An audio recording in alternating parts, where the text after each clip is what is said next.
भारत माता की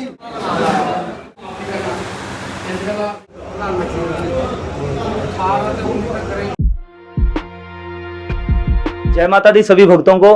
आज हम मौजूद हैं श्री माता वैष्णो देवी विधानसभा में।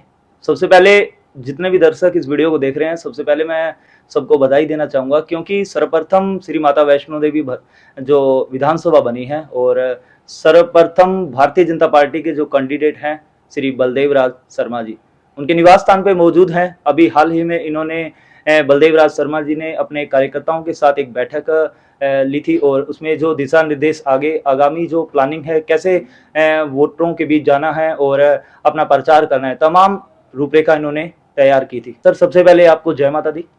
जय माता के वैष्णव। माता वैष्णो देवी विधानसभा प्रथम बार बनी है और आपको प्रथम बार सौभाग्य हासिल हुआ है माता वैष्णो देवी के आशीर्वाद से। इस और आप क्या कुछ कहना चाहोगे? आपके माध्यम से मैं डिलिमिटेशन कमीशन ऑफ इंडिया को और अपनी भारत सरकार को और यहाँ की ड्यूटी की अपने मतलब कि सरकार को धन्यवाद देना चाहता हूँ कि डिलिमिटेशन कमीशन में जो हमें जो बनी है उसमें हमें श्री माता वैष्णो देवी के नाम की विधानसभा मिली है। हमारा तर्क ये था कि कश्मीर हमारे दो रीजन है, एक कश्मीर रीजन है, एक जम्मू रीजन है। कश्मीर रीजन में इसी की तर्ज पे 3 विधानसभाएं थी, एक वो चराय शरीफ की थी, एक वो ईदगाह की थी, एक वो हजरतबल की थी। तो हमारी जो मान्यता थी, कटरा वालों का मांगना था कि श्री माता वैष्णो देवी श्राइन जो कि सेकंड हाईएस्ट श्राइन है, यहाँ पे करोड़ यात्री एक साल भर में यहाँ पे आता है, तो इसी के नाम पे हमें विधानसभा मिले। मैं आपके माध्यम से डिलिमिटेशन कमीशन को धन्यवाद देना चाहूँगा। कुछ प्लानिंग लेकर आप चुनावी मैदान में उतरे, उसके बारे में आप क्या कुछ कहना चाहोगे? श्री माता वैष्णो देवी विधानसभा के अगर मूल रूप में आप देखें तो ये श्री माता वैष्णो देवी का जो मतलब के टाउन है, ये कटरा वैष्णो देवी है।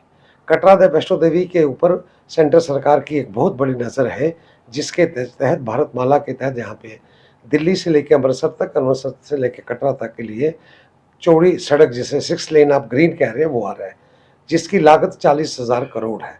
मात्र 6 घंटे में दिल्ली से अमृतसर 3 घंटे, 3 घंटे से अमृतसर कटरा के लिए मुसाफिर जो दर्शन करने के लिए आएंगे, सबसे बड़ी उपलब्धता वो रहेगी। उसके ऊपर जो दूसरे नंबर पर उपलब्धता रहेगी वो ये है कि श्री माता वैष्णो देवी कटरा में IMS इंटर मॉडल स्टेशन बनने जा रहा है, जिसकी DPR 930 करोड़ रुपए की बन चुकी है। ये IMS जो है भारत में तीसरा IMS है। पहला IMS जो है मोदी जी की मतलब के पार्लियामेंट सीट में काशी विश्वनाथ में बन रहा है। दूसरा जो है वो नागपुर में नितिन गडकरी जी की मतलब के मेंबर पार्लियामेंट की कॉन्स्टिट्यूंसी में बन रहा है। और तीसरा ये जुगल किशोर शर्मा जी जो हमारे मेंबर पार्लियामेंट हैं, ये यहाँ पे बन रहा है। और इसी के साथ साथ एक 25 स्टेटों में 40 जगह हैं जो टूरिज्म के नाते उन्होंने जो है वो चिन्हित की है, जिसमें एक प्रसाद स्कीम लॉन्च की है, जिसमें करोड़ों करोड़ों रुपए, जिसमें कॉरिडोर बनेंगे, कटरा की सुंदरता बनेगी। उस सारे के लिए एक बड़ा फोकस जो है हिंदू श्राइन के नाते से ये कटरा पे सेंटर सरकार का है। और इसी के साथ माता वैष्णो देवी श्राइन बोर्ड जो यहाँ पे काम कर रहा है, वो भी एक किस्म से यहाँ पे डेवलपमेंट के रास्ते खुले हुए हैं। और आने वाले वक्त में कटरा की अगर आप तस्वीर देखेंगे तो ये बहुत ही तरक्की की तरफ जा रहा है, ये मैं आपको बताना चाहता हूँ। बिल्कुल सर, एक्चुअली यहाँ लाखों करोड़ों श्रद्धालु यहाँ एक आस्था का प्रतीक लेकर माता वैष्णो देवी के दर्शन करने के लिए आते हैं।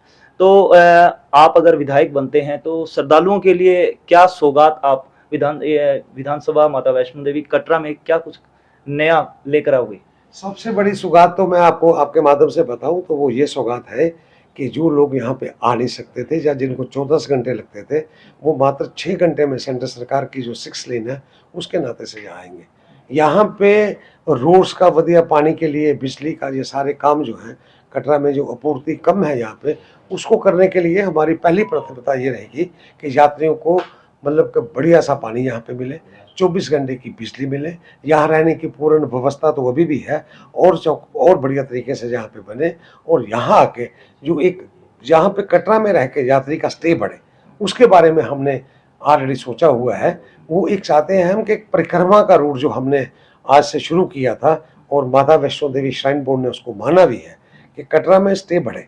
कटरा में स्टे तब बढ़ेगा कि जब जो पर्वत हिल पे जहाँ पे वैष्णो देवी के दर्शन हमें माता है, उसके पहाड़ी के पीछे से 108 किलोमीटर की परिक्रमा की तरफ हम बढ़ रहे हैं, जिसमें सेंट्रल सरकार का भी सहयोग रहेगा, यहाँ स्टेट सरकार का भी सहयोग रहेगा और माता वैष्णो देवी श्राइन बोर्ड का भी रहेगा।